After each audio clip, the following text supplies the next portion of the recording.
na me say wuti me fie akoto aba majo mama that day no me the 2-year platform so ma mbo school ni din ena ye former MP no president or the MP okay say no so no ba ko eburi girls on so confirm me the same thing at channel then someone also came and said no so no ba ko or third year them so they were doing it across the secondary schools and then the teacher ma ba bam akwaba wo frame me Adjoa searching Mesrel now was subscribe to my channel. Mia notification bell no so for more news. Ebusuafo nipa ya okase papa na o kire se onu wenya botaria wo ne ba atete no de na akọ primary GSS SS no ne ba ne tumi nya akofoduru ka che no to beto aba eduama NDC ama yokuo no adanya Omoya campaign of His Excellency John Dramani Mahama na NDC for no echo schools and headmasters need in common and a headmasters in so tiase ne mofra need in common se want to my NDC na NDC ba bema omoko tertiary omo first and entry no NDC for betu omo fees amomo tissue omo betu omo efeni say omo fees first time they no e dey among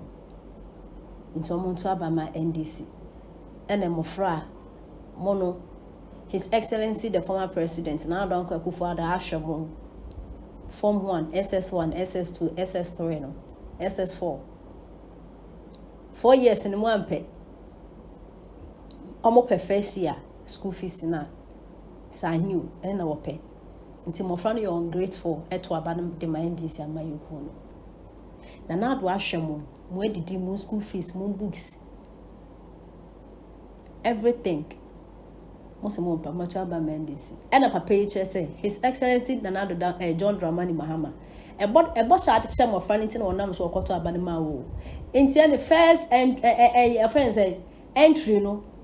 almost first entrance in the school fees ne the papa you go pay Honorable Haruna Idrisu Education Minister. Tisi wa converting omo agina to Education Minister. Wa shebo se mo de mutua no mbere verse muska dia mamo. Ma me fune se hen, pa me fune papa ne se hen ha mo buo o, wa ni mo bua, you go pay. Mo betia. Ntiane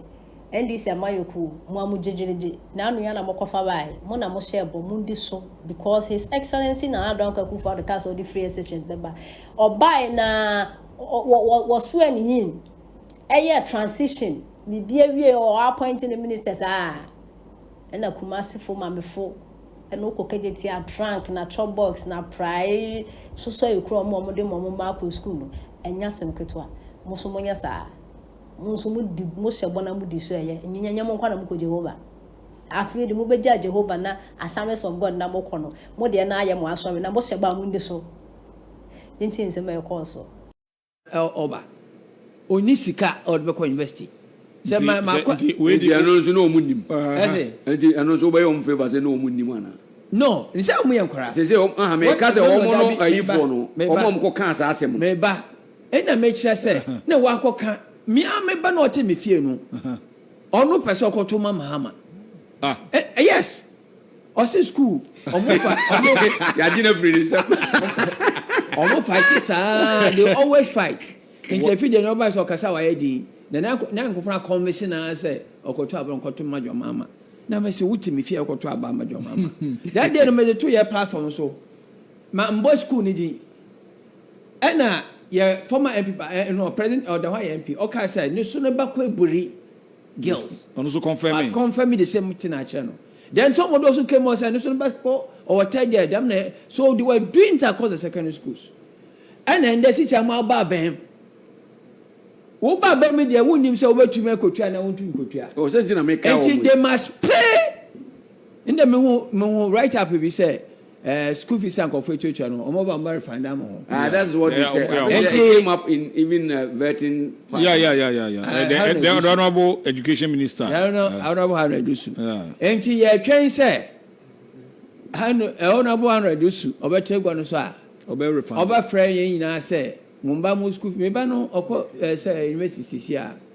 And you the what much out there. Me tua me gen man ko. Enti on refund them bra. Enti on refund them bra. Baba oh no one na there. Me penase mo good man. O we tua ni na. On refund them bra. Ayesa. Me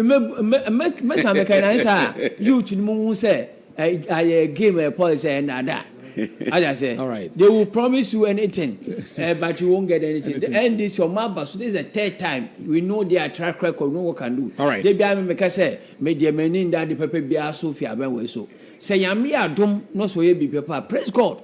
Me pese me adom because obi a waka telephone fia na yami am okwa mo asan ba de. Wa ba no. If you watch you. If you watch sorry. Yeah. Wa ba back no. Also we had the papa okwa o de be cow. All right. Na so that na we dey ba kwa dia. Yeah, one on my kuntia. Yeah, na me cancer asem na me dey area. You see, yes say wo do one no don nwura. E bi ngo. Na aniama na ye kana sometimes ya na ye man no so sometimes kama bi say of say na ye kro MPP so omunu twara na ne enso anko reverse because one wo ye the campaign enti ne bi etu so obi anko ye campaign no but one no ye de wo se ni da ho boni adwenboni me twantro na magi tumi na ampa waje but se si an de aka ne se oman ni sikadua no a esi ho no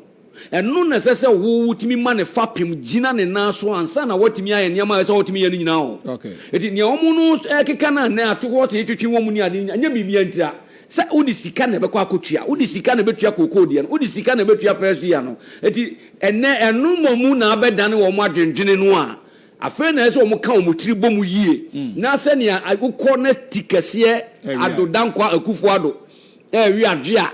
wo se emre eti ene omo so ba ba wi adwe ne bi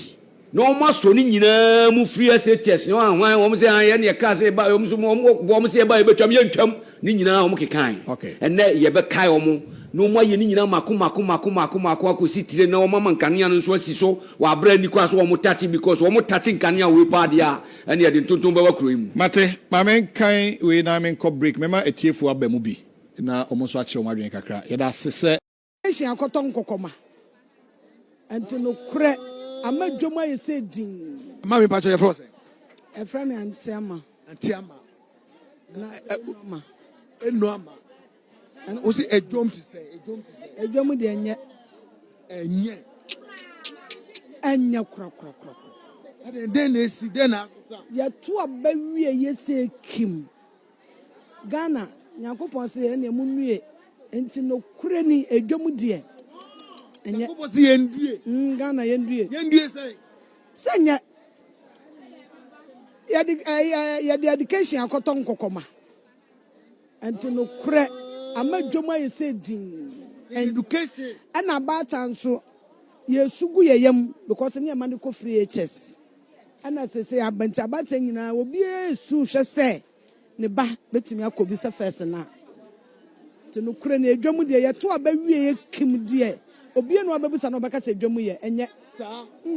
akaya yakoso monam ye di bro nya wi a na bro kirefo no ne ade ne toma yen ko bi nwadwan ye no ne ade wo mo de koma yen e free say ye to abawie ye se kim enye